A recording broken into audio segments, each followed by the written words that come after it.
Hi, my name is Peter Karutz, and I'm with Catholic Men for Christ. We have a convention or a conference every year. The last few years it's been at the Peabody Center. And today I'd like to introduce you to a young man. His name is Josh Dieters. Josh, welcome. Hi, thanks for having me. I understand that you wound up at the conference last year. Tell me, how'd you happen to find your way in the midst of 2,000 other men? Yeah, sure. Actually, my dad was the one that invited me and brought me there. He's Catholic. His whole family's Catholic. They have been, their whole lives. My mom actually was a Catholic convert. She converted when my father and her got married. But they separated actually within the first year after I was born. Mm-hmm. So she actually left the church. Right. And so my whole life was spent going one weekend to Catholic Mass, the next weekend to a Protestant service, and back and forth. I'd always asked a lot of questions about the church, and my dad had always, tried to teach me here and there, but it wasn't until I went to this conference actually that I made the decision to become Catholic. Is that right? Well, good for you. Yeah, it's a dynamic that happens more and more and more these days. I know my parents were separated as well. But tell me, let's go back a little further. Where'd you grow up? Where'd you go to school? Walk me through the life. Yeah, sure. I actually am born and raised in St. Charles, Missouri. Went to public school my whole life. Started out college at Missouri State. I went there for 4 years, and then went to Lindenwood University for my last 3 years. The 4 years of Missouri State were spent, getting all the partying out of the way, all the drinking and all that. That's a confusing time. Yeah, and then I had to go to Lindenwood to actually get a degree. Yeah.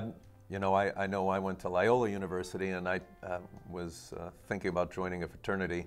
I think they majored in drinking and minored in thinking about drinking. So those things will happen, but it sounds like you found a different way over there at Lindenwood.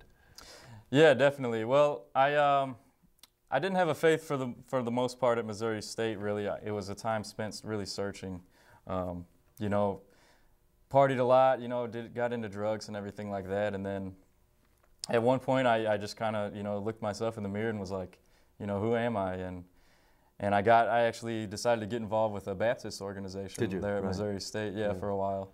And so I did that for a little bit, but the questions kept resurfacing, about the differences between Catholicism and Protestant traditions. And I got baptized for a second time. Did you? Yeah, within this Baptist organization, and I told my dad, I was like, yeah, I'm getting baptized again. He said, well, you've already been baptized, you don't need to do that. And so I started thinking, and we started dialoguing again through It does get confusing, doesn't it? I mean, Protestant organizations, there's, 50,000 of them. It can be difficult. But let's walk forward a little bit. I guess you went to the Catholic Men for Christ conference. What was going on in your life around that time? And I guess you said your dad invited you, which is good. I'm glad. Yeah, he did. He'd always, tried to teach me about the church. One of our favorite things to do was to sit up late at night and talk philosophy and theology, even from an early age for me. But that was the one thing that actually made me decide to become Catholic, was going to that conference. Tell me, what touched you there? Yeah, it was at a point in my life where, I was just about to graduate college, and it was like, I'm about to reach this goal, what's next? Yeah. And I didn't really know, nothing really seemed to appeal to me. Life in general didn't seem that appealing.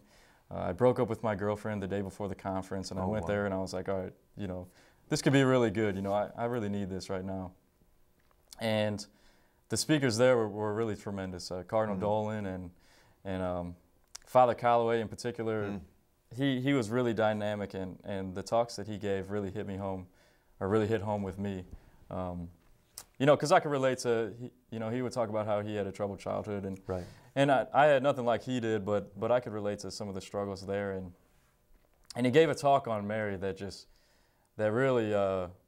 really hit home with me. I'd never heard anything like that before on Mary, ever, and so I was just sitting there thinking like, wait, you mean to tell me that the most beautiful, perfect girl ever to have existed wants to be my mother, shower me with blessings, and help make me a saint? Where's this really secret? Awesome. Who has to keep these things a secret, exactly, right? Yeah. Well, but you have a dynamic that's not uncommon to many communities, many families. You have a Protestant in the family, you have a Catholic in the family, and Mary might be considered a divisive issue. So I can see that. You know, it does remind me of St. Maximilian Kolbe. He said, never worry about loving Mary too much, because you can never love her more than Jesus did. That even hits home with Protestants, right? Right, we all love Jesus. But tell me, today, where are you at in your faith journey? You have a parish? Where are you at? Yeah, sure. I'm actually enrolled in the RCIA classes at St. Joseph's Parish in Cotterville. Oh, very good. It's great. I'm really learning a lot, and I'm about halfway home to Easter right now. That's beautiful. I'm really looking forward to being able to take the Eucharist. I've been to Mass hundreds and hundreds of times in my life.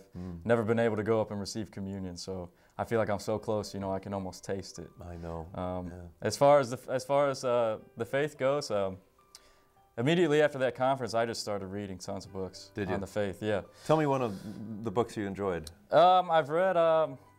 I read Mere Christianity. Oh, did you really? What a great book. Yeah, not a Catholic writer, but it was really good. I think he was almost on the verge. Right. I really do. Right. I really do. Yeah, and I read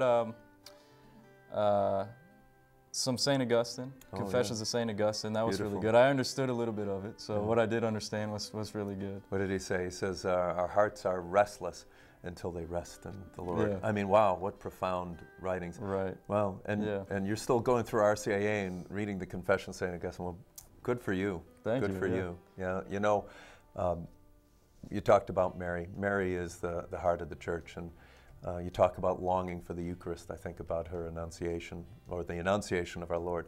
What happened at that moment when she said yes? She was the first person to receive communion. She received the Lord, His body, blood, soul, divinity in her. We all should have that kind of a longing, the longing that you have. But, you know, women are the heart of the church. But I truly believe that this world will change and be changed by young men like you, young men of faith. Welcome home. Thank you. Great to have you in the church. Thank you. Well, I hope you've enjoyed our few minutes talking with Josh and learning more about his story. I encourage you to look for Catholic Men for Christ on the web. We have a conference every year. Thousands of men get together to pray together and alone, to love the Lord and to continue to study like this young man, to learn him more, to learn more about him, and to love him more. God bless you all.